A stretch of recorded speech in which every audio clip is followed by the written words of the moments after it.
Hello दोस्तों, good morning. कैसे हो आप सब लोग? आशा है कि आप सभी अच्छे होंगे और इसी तरह अपने परिवार में खुशी के साथ रह रहे होंगे। तो आप खुशी के साथ परिवार में रहें, आगे बढ़ें और घर वालों का सहयोग करें, हर कार्य क्षेत्र में उनका सहयोग करें और इसी तरह जिस तरह आप खुशी से रह रहे हैं इसी तरह आगे बढ़ें। आज पढ़ाने का तो मन नहीं था, लेकिन क्या है, कर्म तो करते रहना चाहिए, क्योंकि हमारे पड़ोस में एक ताऊजी थे, उनका आज स्वर्गवास हो गया है। अपना कार्य कर रहे थे बेचारे, कार्य करते करते उनको क्या है, उनका देहांत हो गया है। तो कहते हैं ना बड़े लोग कि कब क्या पता कब किसका टाइम पूरा हो जाए, ये पता नहीं रहता है। तो भगवान उनकी आत्मा को शांति दे और उनके घर वालों को आगे बढ़ने में सामर्थ्य प्रदान करे। बेचारे बहुत ही नेक दिल के इंसान थे, अपना कार्य कर रहे थे, बहुत ही सज्जन व्यक्ति थे, अपना कार्य कर रहे थे और कार्य करते करते ही क्या उनका समय पूरा हो गया। तो कब किसका समय पूरा हो जाए पता नहीं रहता। जैसे कि पहले बड़े लोग कहते थे, किसी समझदार व्यक्ति ने मेरे को कहा था कि कई लोगों का दुनिया में क्या टाइम उतना ही होता है, जिसके लिए ज़्यादा क्या है दुखी नहीं होना चाहिए, क्योंकि वो उतने ही समय के लिए आए हैं। अपने तो क्या उनके लिए दुख होते हैं, दुखी होते हैं, अपने को दुख होता है, लेकिन उनका समय हमारे साथ उतना ही था, वो समय पूरा हो गया है, अब वो दोबारा इस पर नहीं आ सकते हैं। तो यही ज़िंदगी का सत्य है कि जिसका समय जिसके साथ जितना लिखा है उतना ही रहेगा। इसमें कोई अनहोनी नहीं हो सकती, कोई जो दुर्घटना है कि टाइम बदले नहीं हो सकता। जो भगवान ने लिख कर भेजा है वही होगा। तो भगवान उनकी शांता को, उनकी आत्मा को शांति दे और उनके घर वालों को सामर्थ्य प्रदान करे। हम विश्व का भूगोल पढ़ रहे थे और हमने क्या, विश्व की जो जल है, जल की संरचना है, उनमें गतियाँ होती है। तो पहली हमने गति पढ़ी थी कि लहरें हैं, किस प्रकार जो समुद्रों में लहरें आती हैं उनके बारे में। आगे पीछे पानी होता है वो तो सिंपल सी है। दूसरा हमने कल धाराओं के बारे में पढ़ा था कि गर्म धाराएँ और कौन सी है, ठंडी धाराएँ हैं, किस प्रकार गर्म धाराएँ उत्पन्न होती है, किस प्रकार ठंडी धाराएँ हैं, हमने कल इनके बारे में चर्चा की थी। अब एक इसमें रह जाता है कि ज्वार भाटा है, कि जो समुद्र है, महासागरों का जो पानी है आगे पीछे होता है, इसके कारण ज्वार भाटे की भी क्या है उत्पत्ति होती है। तो आज हम इसके बारे में पढ़ेंगे, क्या है ज्वार भाटा होता क्या है। तो पहला तो कौन सा आता है, जब समुद्रों का पानी क्या है ऊपर की ओर ऊंचाई पर जाता है तो इस घटना को ज्वार कहा जाता है। जब समुद्र का पानी लहरों के माध्यम से वापस जब उसी सतह पर वापस आता है तो इस घटना को क्या कहता है, भाटा कहा जाता है। तो ज्वार और क्या है भाटा, यह इस प्रकार समुद्रों में पानी के आगे पीछे होने के घटनाक्रम को क्या कहा जाता है, ज्वार भाटा कहा जाता है। तो ज्वार भाटे की उत्पत्ति की अगर हम बात करते हैं तो हमें पता है सभी जो ग्रह हैं उन पर गुरुत्वाकर्षण बल लगता है, ग्रेविटेशनल फोर्स लगता है, गुरुत्वाकर्षण बल हो रहा है। और पृथ्वी यानी जो ग्रह हैं वो अपने चारों ओर गति कर रहे हैं, उनके ऊपर क्या अपकेंद्रीय बल लगा है। पृथ्वी है अपने ग्रह पर घूम रही है, अपने अक्ष के चारों तरफ घूम रही है, तो इसके चारों तरफ क्या ये बाहर की ओर एक है बल लगाती है, जिसे अपकेंद्रीय बल कहा जाता है। तो सूर्य और चंद्रमा और पृथ्वी, सूर्य चंद्रमा के गुरुत्वाकर्षण बल के कारण और पृथ्वी के अपकेंद्रीय बल के कारण जो घटना देखने को मिलती है उसे क्या कहा जाता है, ज्वार कहा जाता है। यानी जब सूर्य, चंद्रमा और पृथ्वी में एक बल लगता है तो यह समुद्र के पानी को ऊपर की तरफ खींचता है, इस घटना को ज्वार कहा जाता है। जब वापस यह पानी जब वापस यह क्या है समुद्र में जो उसी सतह पर वापस यह पानी चला जाता है तो इस घटना को क्या कहते हैं, भाटा कहा जाता है। ज्वार या क्या कहते हैं, भाटा कहा जाता है। तो यह जो घटना होती है समुद्रों में विशेषता होती है, यानी जब ग्रहण लगते हैं उन दिनों में यह ज़्यादा देखने को मिलती है। तो पहला तो कौन सा आता है, गुरुत्वाकर्षण बल कहा किसे जाता है। पहला तो पॉइंट इसमें आएगा कि गुरुत्वाकर्षण बल किसे कहा जाता है, जो ज्वार भाटे के लिए जरूरी है। तो पहला हम लिखते हैं गुरुत्वाकर्षण बल।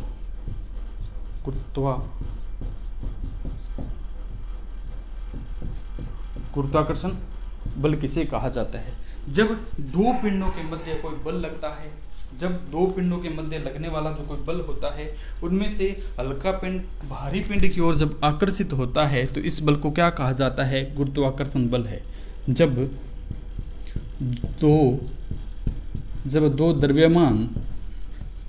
दो द्रव्यमान वाले पिंडों के मध्य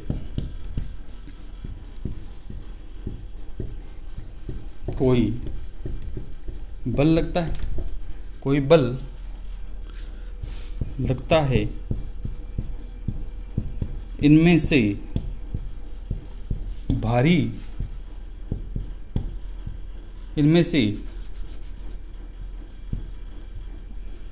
हल्की वस्तु भारी वस्तु की तरफ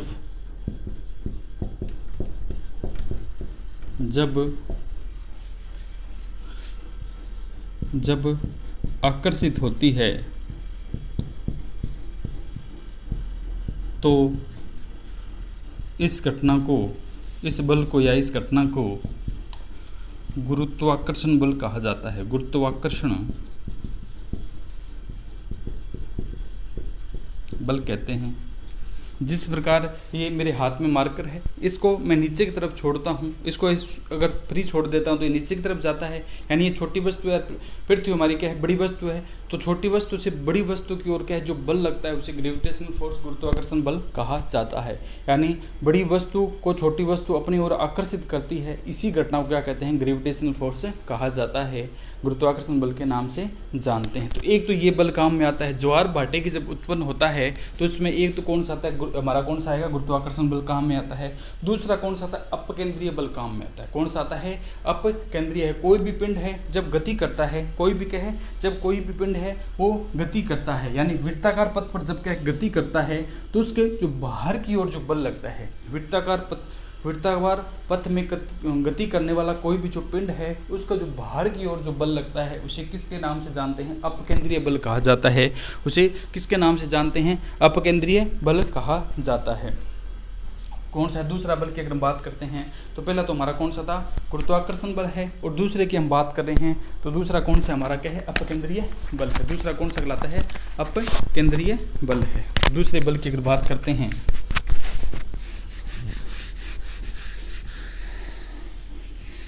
ज्वार भाटे के लिए दो बल काम में आएंगे, इसलिए इसके बारे में बता रहे हैं कि दूसरा जो कौन सा होता है, अपकेंद्रीय बल है। जब कोई पिंड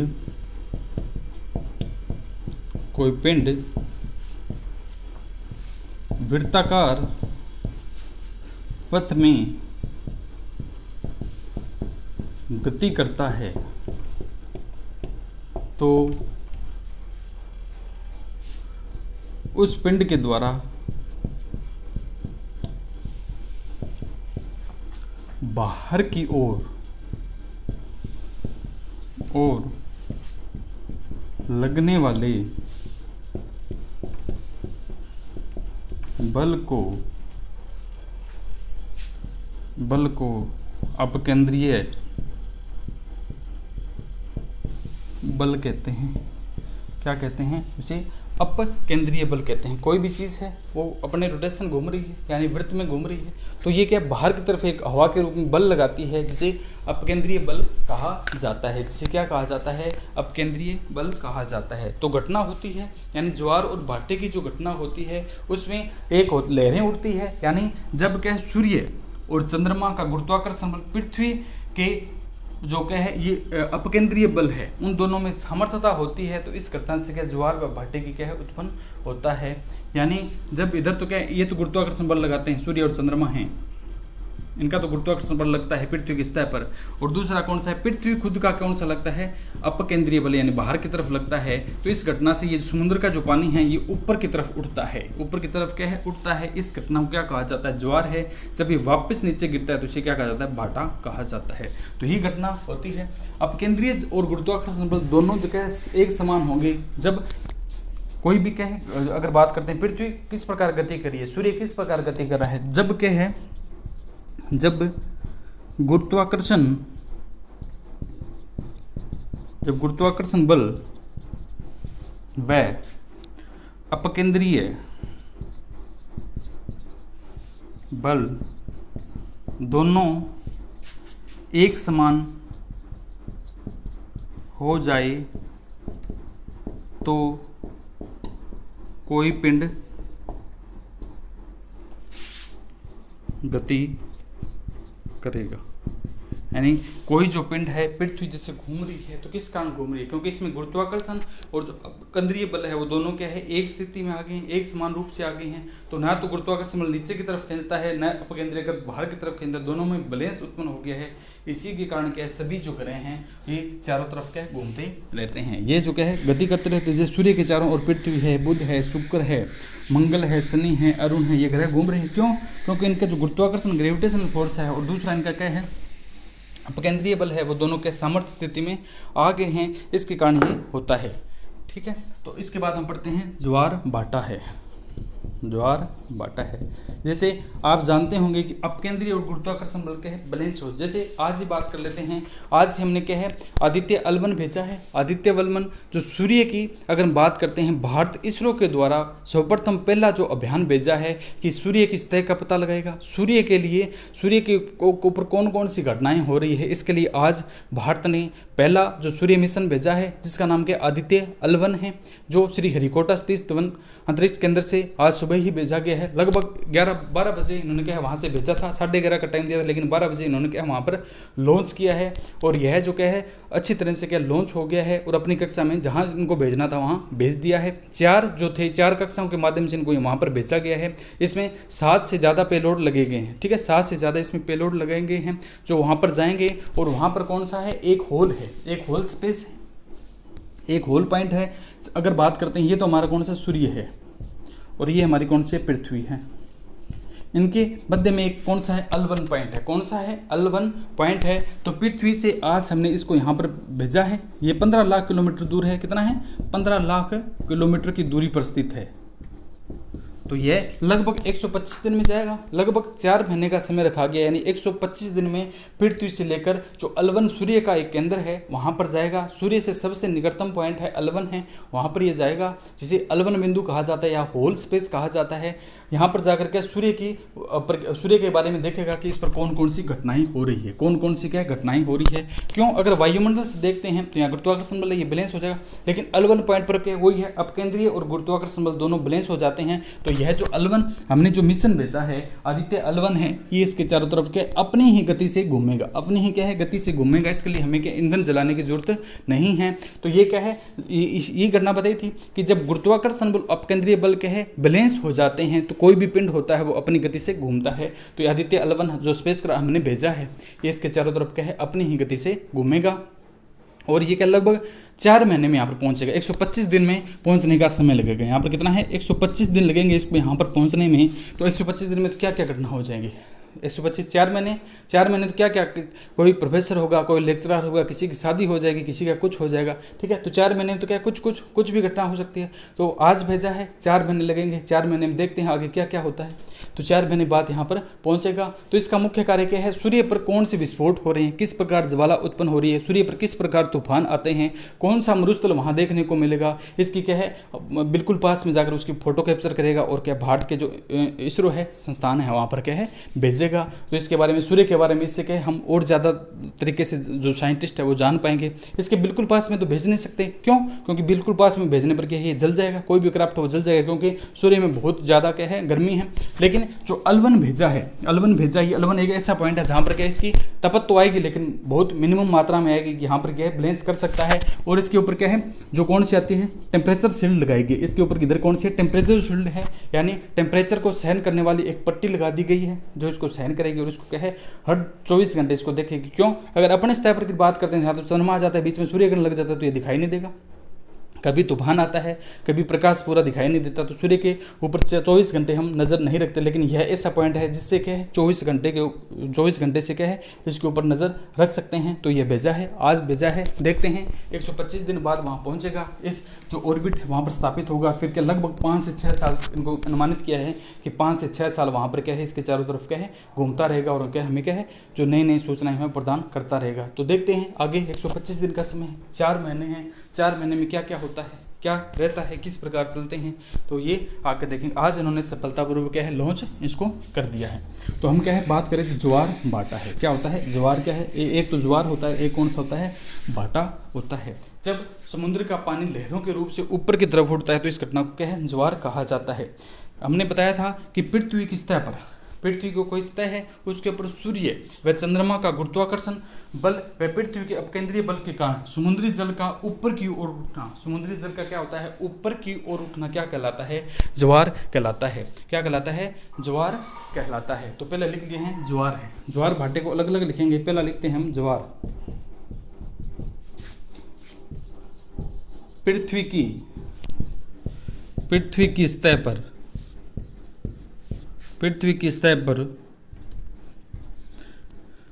सूर्य वह चंद्रमा के गुरुत्वाकर्षण के पृथ्वी की सतह पर सूर्य व चंद्रमा के गुरुत्वाकर्षण के कारण वह पृथ्वी के अपकेंद्रीय बल के कारण समुद्र के पानी का लहरों के रूप में ऊपर की ओर उठना ज्वार कहलाता है। क्या कहलाता है? ज्वार कहलाता है। जब सूर्य और चंद्रमा है उसके ऊपर तो ग्रेविटेशनल फोर्स लगेगा, और दूसरा अगर हम बात करते हैं पृथ्वी है, पृथ्वी के ऊपर कौन सा है? अपकेंद्रीय बल लगता है। तो इनसे क्या है, जो समुद्र का पानी है वो लहरों के रूप में ऊपर की तरफ जाता है। कौन सा है? समुद्र का ये पानी है और ये क्या लहरों के रूप में इस प्रकार ऊपर की ओर गति करता है। तो इस घटना को क्या कहा जाता है? ज्वार है। और जब यही पानी वापस जो अपनी सतह पर आता है, यानी धरातल पर जो नीचे पॉइंट पर जाता है, तो इस घटना को क्या कहते हैं? भाटा कहा जाता है। क्या कहा जाता है? कि भाटा जब आता है कि पानी का जो कौन सा ज्वार भाटे की अगर बात करते हैं, भाटा समुद्री जल का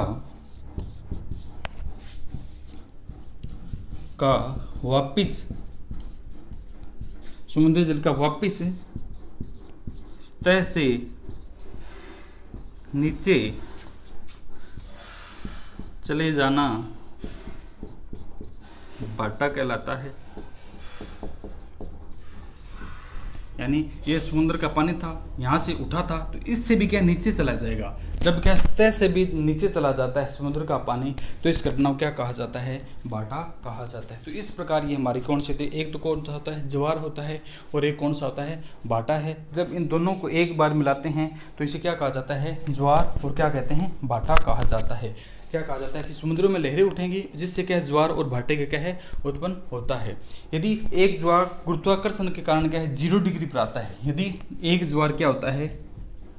यदि एक ज्वार ग्रेविटेशनल फोर्स के कारण गुरुत्वाकर्षण बल के कारण 0 डिग्री पर आता है, यानी यह आपसे पूछ लेगा कि यदि एक ज्वार ग्रेविटेशनल गुरुत्वाकर्षण बल के कारण 0 डिग्री पर आता है, तो इसका दूसरा जो ज्वार है यानी अपकेंद्रीय बल के द्वारा यह ज्वार कितने डिग्री पर आएगा? तो यह ज्वार क्या है? यदि एक ज्वार गुरुत्वाकर्षण बल के कारण 0 डिग्री पर आता है, तो अपकेंद्रीय बल के कारण यह ज्वार या दूसरा ज्वार 180 डिग्री पर आएगा। क्या आएगा?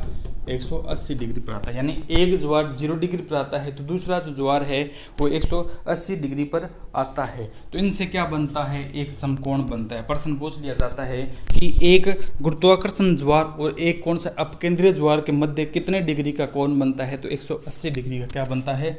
कोण बनेगा। 180, ये तो 0 डिग्री पर आ रहा था, ये कौन सा 180 डिग्री पर आता है, तो कितने कोण बन रहा है? 180 डिग्री का कोण बन रहा है। यानी एक ज्वार जो गुरुत्वाकर्षण बल के आता है और एक ज्वार जो अपकेंद्रीय बल के आता है, इन दोनों के मध्य कितने 180 डिग्री का कोण बनता है। तो क्या है? अर्थात अगर हम बात करते हैं पृथ्वी की सतह पर कितने आएंगे? कम से कम कितने आते हैं? 2 ज्वार आते हैं। कितने आते हैं? 2 ज्वार देखने को मिलते हैं कि पृथ्वी की सतह पर दिन में कम से कम कितने आएंगे? 2 ज्वार आते हैं। तो पृथ्वी की जो सतह है उसके ऊपर कम से कम दिन में कितने आते हैं? 2 ज्वार आते हैं। 2 बार ऐसा टाइम आता है जब जो कौन सा होता है? पृथ्वी जो समुद्र का पानी ऊपर और क्या नीचे की तरफ चलता है। कितने बार? 2 बार है। एक तो 0 डिग्री, एक है 180 डिग्री है। तो इस प्रकार ये ज्वार और क्या है? हमारा भाटा था। ज्वार और क्या है? भाटा है। तो इसकी उत्पत्ति की अगर हम बात करते हैं कि ज्वार भाटे की उत्पत्ति किस कारण होती है, तो एक तो क्या गुरुत्वाकर्षण बल के कारण, दूसरा कौन सा आता है? अपकेंद्रीय बल के कारण। इन दोनों में क्या जो पानी है वो ऊपर की तरफ उठता है। इस घटना को क्या कहा जाता है?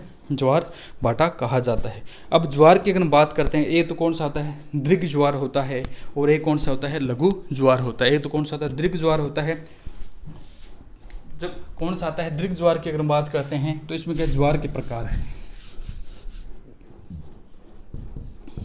ज्वार के प्रकार है। तो पहला हम लिखते हैं दीर्घ ज्वार है, दीर्घ क्या है ज्वार है। तो इसे क्या कहा जाता है, जब ज्वार का आकार यानी पानी ऊपर उड़ने का आकार क्या है, जब ज्वार का आकार बड़ा होता है, बड़ा होता है तो इसे दीर्घ ज्वार कहते हैं। इसे क्या कहते हैं, दीर्घ ज्वार कहते हैं।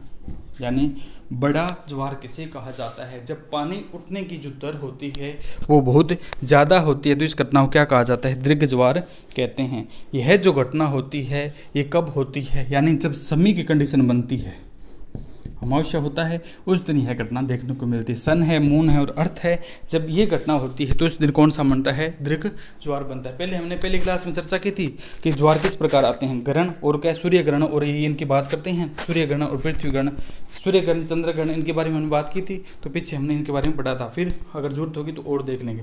तो दीर्घ ज्वार की अगर हम बात करते हैं तो जब कौन सा होता है, यह घटना कब होती है, जब सूर्य होगा, बीच में कौन आता है, जब साइड में तो क्या होता है सूर्य होता है, बीच में चंद्रमा है और पृथ्वी, तीनों एक साथ आते हैं, यानी इस प्रकार होते हैं। पहले कौन सा आता है, सूर्य है, फिर कौन सा आता है, चंद्रमा है, और ये कौन सा है, पृथ्वी है। जब तीनों एक ही सीध में आते हैं तो जब यह ज्वार बनता है तो इस घटना को क्या कहा जाता है, दीर्घ ज्वार कहते हैं। क्या कहते हैं, दीर्घ ज्वार कहते हैं। ठीक है, तो ये एक सीध में जब होते हैं तो एक घटना और होती है, जब यह तीनों एक सीध में होते हैं तो इसे सीजकी भी कहा जाता है। पूछ लिया जाता है कि सीजकी कब बनता है, यानी सीजकी है जो कब बनता है। ठीक है, जब सूर्य चंद्रमा ये क्या तीनों एक सीध में होते हैं तो इसको क्या कहा जाता है, सीजकी कहा जाता है। क्या कहा जाता है, सीजकी है। तो ज्वार की हमने बात की और दीर्घ ज्वार की हमने बात की, कौन सा ज्वार दीर्घ होता है। ठीक है, तो यहाँ तक हमने देखा। इसके बाद में कौन सा लघु ज्वार है, और दिन में कहाँ पर सर्वाधिक ज्वार आते हैं, कहाँ पर कम ज्वार आते हैं, इसके बाद में एक सेशन और होगा, उसमें चर्चा करेंगे। तो इसमें इतना ही, बाकी जो रिमेनिंग पार्ट है उसके अगले जो सेशन है उसमें करेंगे। ओके दोस्तों, थैंक यू।